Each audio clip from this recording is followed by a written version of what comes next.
All right, hey everyone. If you're not sure what you're listening to right now, it is the Weekly Wrap. We haven't got confused, but in the background you will hear the theme song for the West Coast Eagles. Turn that crap off, Pat. And that is because, as most of you probably are aware, Martin and Aaron, who are part of the Property Pod, who are fans of the Weekly Wrap, also are avid supporters of the Essendon Football Club, who last night lost to my team, Marty. Sorry to hear that, mate. Oh, it was rubbish. But no, the better team won. I'm man enough to admit that. The better team won, Pat. Look, and now that's all about football this week. Oh, really? Normally Essendon every week. It's Essendon this, Essendon that. But geez. God, no. No, that's, let's not live in the past. Hey, it was only for a bit of shits and giggles. So let's move on to proper real estate stuff. No, good comeback, Pat. I will pay that. And unfortunately, we don't have Aaron again as well this week. Unfortunately, he's not able to be in the studio this afternoon. But when you're listening as, that's a little bit of fun for you as well, mate. We spoke about it early in the week. The winning team got to play their theme song, so bet's a bet, mate. It's out there. I'm sure that'll put a smile on his face. If not, hopefully it doesn't lose us any listeners. Look, I am a West Coast fan. Hopefully you can look past that for me. So, fair enough, Pat. weekly wrap, Marty. Obviously, how are you feeling this week? Yeah, been good. all right? Yeah. It's been a good week. I managed to get a property together, a contract on one of my properties together. Something in the area of Pontville, to get to establish something around the mid 700s is always. Yeah, this was an exceptional outcome for this property. I was really impressed, Marty, that you were able to achieve such an outstanding price. I was happy with it. Yeah, because obviously you start to get a bit out of town and those bigger price points just do become that little bit more challenging. That's right. They've got to be really special. Yeah, this home was absolutely fantastic. Oh, the garage in the back of it was outstanding, wasn't it? Every man or woman who wants a workshop would drool over this one. It was a ripper. Like I have a little double garage at my place and it's chockers to the brim. Like I see that shed that was on that property. I tell you what, it does look very impressive. You'd probably only come inside for meals. Yeah, probably. And a couple of appraisals this week, I assume, or I got a Well, the one appraisal this week, and I've actually lined up two for next week. So it's been pretty good. Been wheeling and dealing and organising myself for a busy week next week. So. Yeah, well, looking forward to it. That's what we want. That's exactly what we want to hear. New appraisals equal new listings. I did 4 appraisals myself this week. So wow, yeah, just averaging one a day, which has been quite nice. That's good, Pat. Geez, you have been keeping busy then. Yeah, hopefully they turn into some listings. But you got to remember as well, what the general public you may not realise is that we do appraisals, but those properties may not necessarily come to market straight away. That's right. A good example would be somebody that you were talking on the phone to today, Marty. Just today, actually, and it also proves that you should pick up the phone. More so than emails and text messages. So I did one a few weeks ago, and just a Friday afternoon follow up as I do. I like to make the phone call though, and I rang the lady, and of course she was telling me that next week she should know more. It's a little bit complicated. However, she had someone with her who needed an appraisal done on their house, a little bit out of town, and asked me if I could do that, and of course I did. So. Long story short, I've lined that one up for next week, which I would never have got unless I picked up the phone and gave it a call. Yeah, don't you love those type of stories? A lot of agents like to hide behind SMS and email, and but at the end of the day, we're in the rapport business. We're in the business of building rapport with our clients and our friends and family, and the easiest way to do that is with conversations on the phone. You get a lot better exactly. Well, engagement. Not to waffle on about it, but you just get the emotion in someone's voice, and you can really gauge where you're at with them by the phone call, by the conversation. Yeah, that's exactly right. And that's what we're here to do. And sometimes an appraisal might happen the same week you list it. Sometimes it's 3, 4, 6 months, 12 months later. Everyone's got their own unique story. Yeah. And perhaps complications or not. I've got one that's fully signed up by both the owner and the partner. It's going to market in the very near future. We're just tidying it up at the moment. But that took nearly 6 months to come to fruition. Yeah. We're almost there, but... Yeah, it's just sometimes you've got to work with the client a little bit and get them to where they feel comfortable so that then they're ready to take that next step with you. I know Sean, one of our other reps here, he's currently got a listing online at the moment that he's working on a contract on that I think was well over 12, 18 months before they were that one, ready. The one out at not Herdsman's Cove, out at Gagebrook. So just constant talking, constant follow-up, building that rapport, and you do finally get the work if you can prove to them that you are keen and you're eager to work with them. That's exactly right. I mean, I think we've said it before. It's a fine line between stalking and keeping that relationship going, which is what you've got to do. But you do have to do that. Some people just aren't ready to list yet. So yeah, talking about stalking, okay. bit of a random throwaway. So our other podcast, the Property Pod, this week had Blake, one of my purchasers, in Talking Investment. Yeah, nice guy too. Yeah, really good episode. If you guys haven't listened to it, jump over to our other podcast, the Property Pod.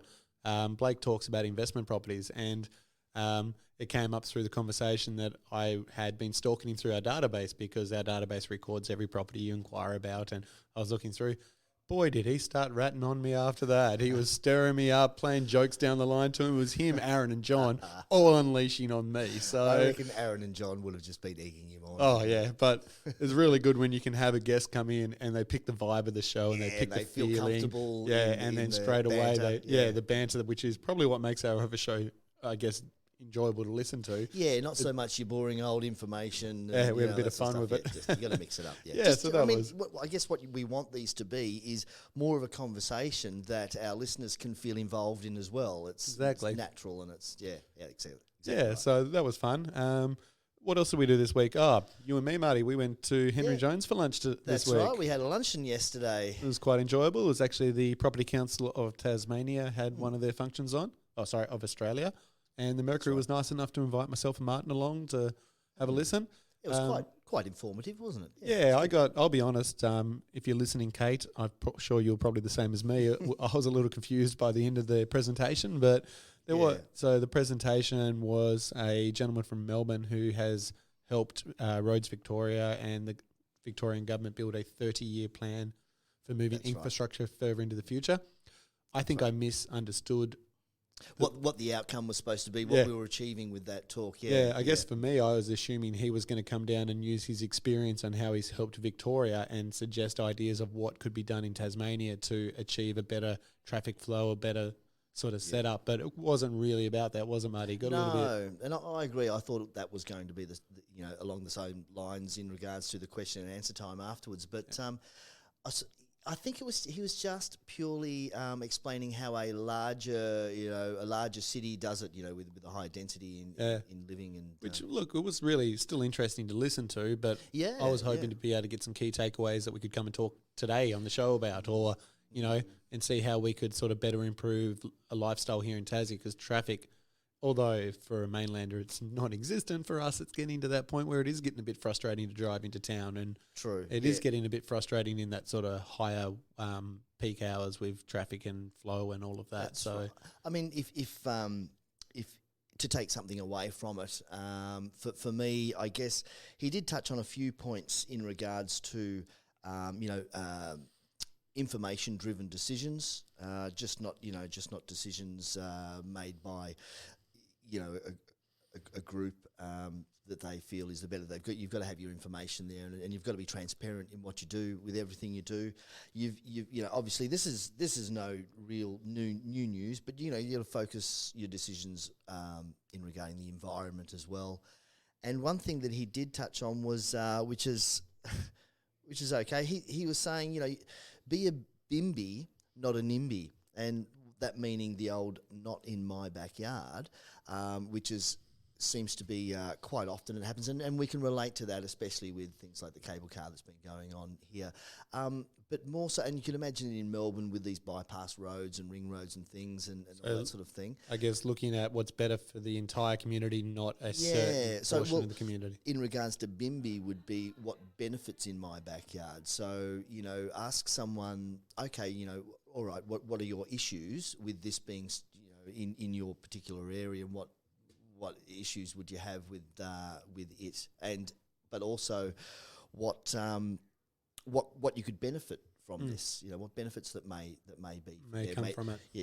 Is there public transport going to be closer to you, which will benefit you going into the future? Going to result in more commercial opportunities close by, which then makes it easier lifestyle for you, or better facilities for you and your family. So you've always got to have that positive, reflection on. Okay, well, all right, this is the negatives, but what are the positives? And I think you and me were both shocked probably by the most interesting fact of the day. Now, I love to give facts, but I'm going to give you this one, Marty. Cause, Population growth. oh, wasn't it impressive? Oh, wow. So, Adelaide, in 1 year, will their population growth is equal to 10 days In Victoria. Melbourne. So every 10 days in Victoria, their population growth equals Adelaide's Over the course of a year. Yeah, yearly growth, which is amazing. Which is just astronomical. An incredible stat. Yeah, and then I was telling someone else here in the office. Actually, it was Aaron. So this morning when Aaron was here, we were chatting about it, and he said, "Yeah," I was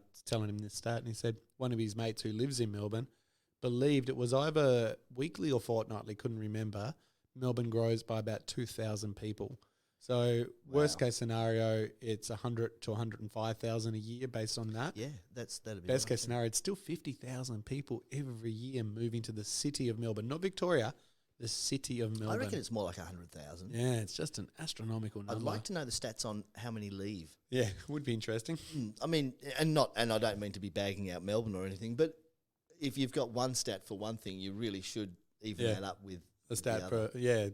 We're interested, I guess, in the net Yeah. return, like how many people extra is it growing by each year. That's right. Yeah, exactly. Yeah. Yeah, so look, it was a bit of a, I'll be honest, it was a little bit of a confusing speech, but at the same time, there were some interesting just thought prerogative ideas in amongst all that Definitely. I guess as we've been talking about here in the office today. And yeah, definitely. And look, lunch was nice. Yeah, it was. The service was good. Lunch Shout out to Henry Jones. If you want to invite us back, we're happy to. Very nice. Very, very happy with your quality of your food and your service. Now, moving on, what else have we done this week? I can let you know to everyone that we have actually put on a new employee this week, which is going to be good. So we've got a new guy by the name of Renz starting in our property management department.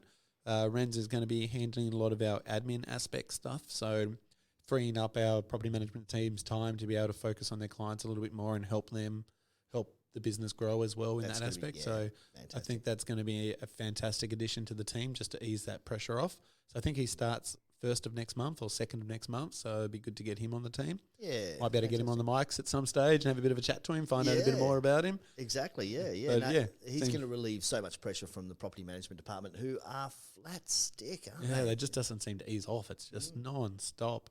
But on top of that, had a new blog go live on our website, so if you haven't had a chance to check that out, we now have just put up a informational blog on starting a smart home, which is quite an interesting read. Smart homes, yes, Pat. You are right into this too, aren't you? I am a bit of a Google nerd at heart. I do like yelling at Google, saying, "Hey Google, do this. Hey Google, do that." Your house is full on automated. I wouldn't say full on automated, but slow and steady. We are learning as it goes. But it's an interesting process. I've actually learnt that it's actually easier to retrofit an old home than it is to actually smart home out a brand new build from scratch. That's quite interesting. Yeah, you would think that, from scratch it would be easier to design your network, but and potentially maybe if you hire someone to do that job for you in a new build, it is potentially possible, but for a novice like me who would want to stay in control so I get all the elements that I want. Yeah, and a better understanding of how it all integrates and works, because I think that's also the key.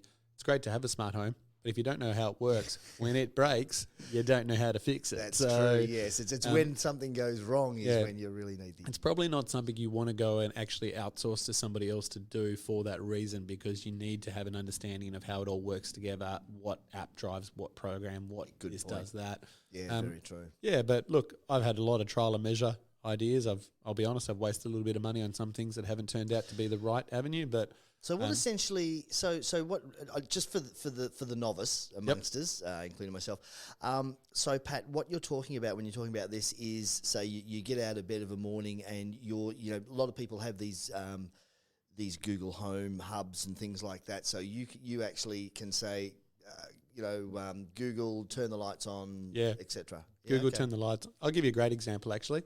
So I have a speaker set up in the garage of my house.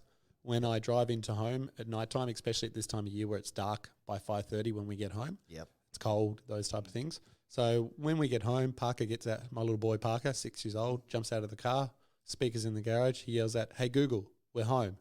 And Google's like, "Hello Patrick, hello Parker." And then she knows what she has to do. So she turns on the hall light, she turns on the lamps in my bedroom, Parker and Quinn's bedroom. because normally this time of year we're going straight to the kitchen to start prepping dinner, things like that. She turns the lights in the kitchen and the pantry on. Makes a cuppa? It doesn't go that far for me, but she does turn the heat pump up for me automatically. So she knows that once we get home, we like our heat pump at sort of 22, 23 degrees. So she boosts it up from 17 or 16 that it's in the day when we're not home. Yeah, so she automatically resets the thermostat for us to a desired temperature. And then she'll start playing Spotify for us. So we have a playlist that we like to listen to when we get home while cooking dinner. Vice versa, in the morning, she turns on the TV and she sets it to Channel 9 because I'm a fan of the Today Show and I like to watch that. So so we've got her set to be able to do certain tasks at certain times a day. But it did take a long time to get there. There's a lot of understanding of different products that you need to do to be able to make certain things work. And if I was starting from scratch again, I'd probably do it completely different. Yeah, okay. Because now I've learnt along the way. Yep. So one of the massive things that I've learnt probably from the start was a lot of people, like Kmart's a great example. They've just started smart home products. Right. If you go to Kmart now, you can get what they call a Wi-Fi light globe that plugs into your really cheap, $10. I've seen them, yes. Now, Wi-Fi light globe, when you use an app on your phone, you connect it to your home Wi-Fi with your username and password, and then with your phone or with Google Home, you can tell it to turn that light off and on. That's really good until you get to about 5 or 6 light globes or a few more than that. Then you run into a few issues. The more items you connect to your Wi-Fi, the bigger pressure it puts on the Wi-Fi. Sure. The second problem that you get is that, every now and then your internet crashes and you got to restart your... Yes, true. So if you're connecting everything directly to your Wi-Fi modem, when your internet crashes, you physically have to walk around the entire house and unplug every smart home device and re-plug it back in for it to be able to then go and reconnect to the Wi-Fi. Now, that's how I set up my home to start off with. Yep. And it started off great. I'm like, oh, this is awesome with the 2 lights I had. But then as I added more items, I then fast discovered that when things break, it's really painful to fix. Yeah. So now I have what we call a smart home hub installed into our house. Sections of... Yeah, so a hub is like, I guess in smart home stuff, they describe it as like the brain of the smart home. So now instead of everything connecting to my Wi-Fi, it all connects to my hub and my hub connects to the Wi-Fi. Oh, I'm with you. So it works as like a bridge, I guess, between the Wi-Fi and all the products in the house. Yep. And for anyone that doesn't know, I'm actually describing things with my hands directly to Martin across the table. It's like he has a bowl of fruit in here. But what this basically does for me, when the Wi-Fi goes down or the internet breaks, I'm only restarting that hub rather than all of the other things. It took me a long time before I realized that that product existed, and then there's multiple versions of that, and you don't know which way is the best way to go, and there are a heap of different options out there, but in a nutshell, that's the basic runnings of a smart home. You've got your voice control fun component, which is your Amazon Alexa or your Google Home.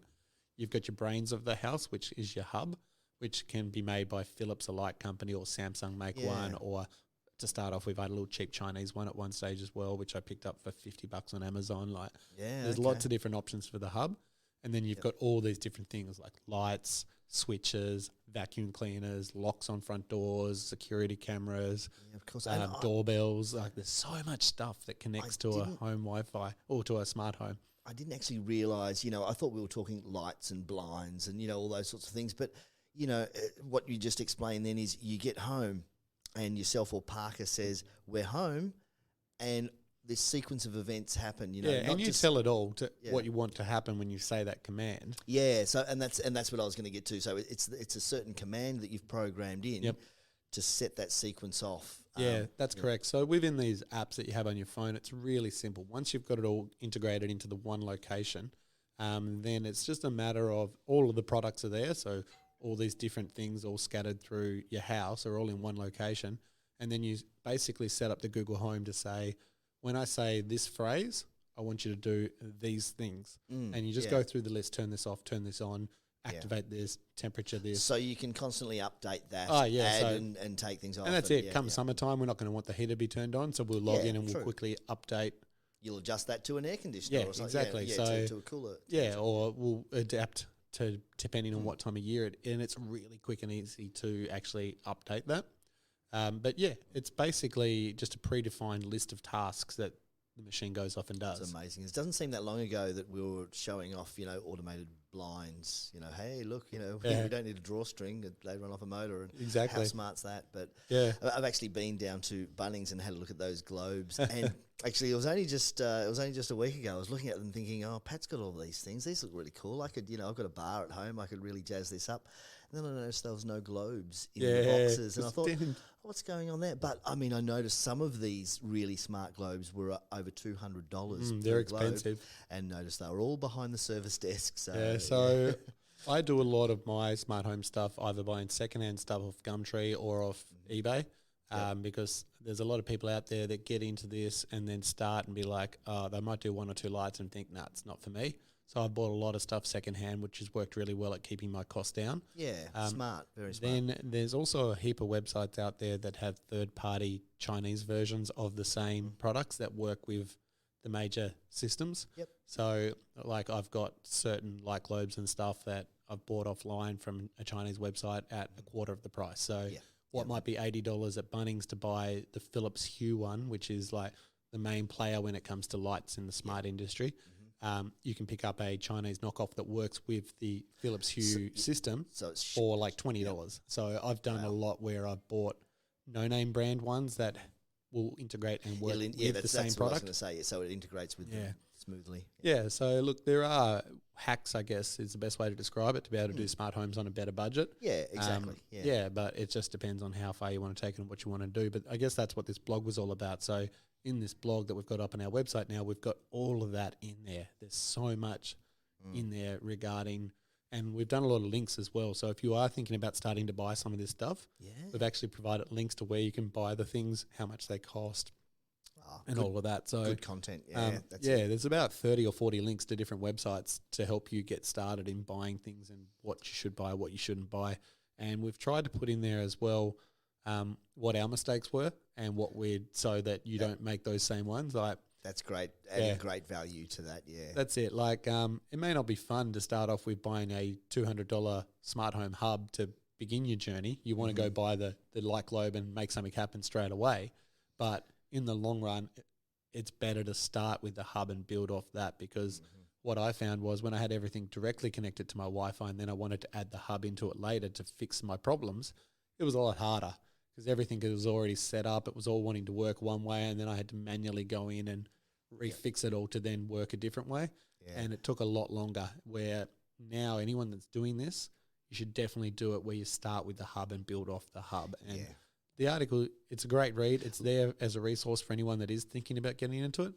But having said that, if you are totally confused as well, I'm more than happy to come out and have a chat to you guys. And fantastic, and learn from your experiences. Yeah, I get a kick out of talking about it too, so I'm not going to ever turn down an opportunity to talk to someone. I'm getting a bit of a picture here, Pat, of you. The garden's perfect. You've done everything out there. Inside's nice. What else am I going to do?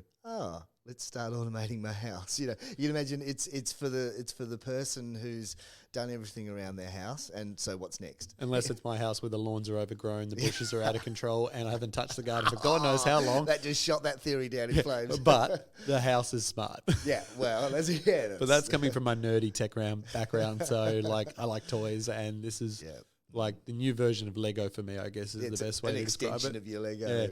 Like back in the days, Meccano, I used to love building like little Meccano. That goes back to my days, Meccano. So this is like, I guess, the adult version of Meccano. Like everything works, interacts with each other. There's different ways to make things happen. Like, I'm definitely interested in having a bit of a look at this and having a dabble. I'll give you one last example as well before we finish up on talking about smart homes, Marty, where I haven't gone this far, but this is how far you can go with smart homes. Everyone's seen Domino's have their Domino's Pizza app. Yes. Oh, yes. Yep. The so-called camera above it. Yeah. Oh, and like when you order your pizza, you order on your phone through the app? Yes, of course, yes. So, and you know how when the pizza's been made, it has the little car that pops up on the map and it shows that the car's on its way to your house. So you can actually get the Domino's Pizza app to talk to your smart home. So when the pizza is cooked and in the car moving, the smart home knows to turn on the front light near the front door. Yeah, how cool's that? Like that's how far you can take this if you want to. So Hey Pat, is your sprinkler system at home wired in? Is that a smart system, or is that still more mechanical? Because I'm just thinking it is, but I would redo it now if I was doing it again. Okay. So I have a automatic watering system in my backyard, and it does connect to my mobile phone, and I do program all of its functions and everything. But it's only what we call a Bluetooth connection versus a Wi-Fi connection. Yeah. And Bluetooth means that my phone has to be close enough to it to be able to send the command to the watering system. Where if I was doing it now, I'd be buying a Wi-Fi connected so I could actually install it into my smart home. So my Google Home has the little sprinkler on it, and from the Google Home I could say, Google, water my back lawn, or outside lights. And the other advantage as well with things like that as well is you can go as far as once you connect the system to the internet, a world of opportunity opens up. So for a watering sprinkler perspective, you could set parameters that if the temperature gets over 25 degrees today at any stage, at 4:30 this afternoon, I want you to turn the sprinkler on. So you can actually set, if this happens, then do this scenarios. Yes. Yeah, like so going off the weather forecast. Instead of having your watering system work where it works on, you set the timers like I currently do to turn on Monday at 9 a.m, to turn on Wednesday at 4 a.m, to turn on Friday on Saturday. This would work off actual weather. And then if the weather forecasts say there's a 20% chance of rain, the system automatically knows not to do anything because it knows it's going to rain. So there's a good chance it's going to rain. Where at the moment, my sprinkler will go and do its thing if it's pissing down with rain or if it's like not, so it doesn't make a scrap of difference. So look, there are things that you'd redo from scratch if you were. I'm a little bit keen now. I might have to look into this a bit more. Well, the only problem is that I probably waste too much money in this space. But I have fun with it. Yeah, why not? You got to spend it on something. Yeah, so like it's the blog's there, the resources there if anyone's interested in it. Yeah, tune in, guys. I think it's a really good opportunity for people, and I think it's a good value add as well. That if you do any of this type of stuff, there is potential there that will add value to your property should you want to sell later down the track. Good throwback to our industry, Pat, and that's exactly right. Yes, it will. Just like putting a new kitchen in or including a dishwasher in the sale.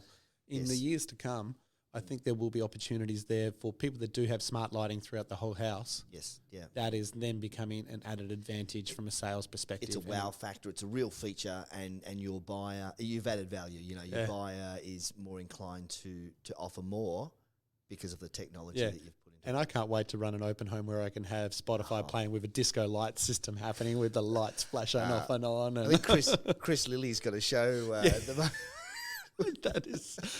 That would be up his alley. Oh, yes.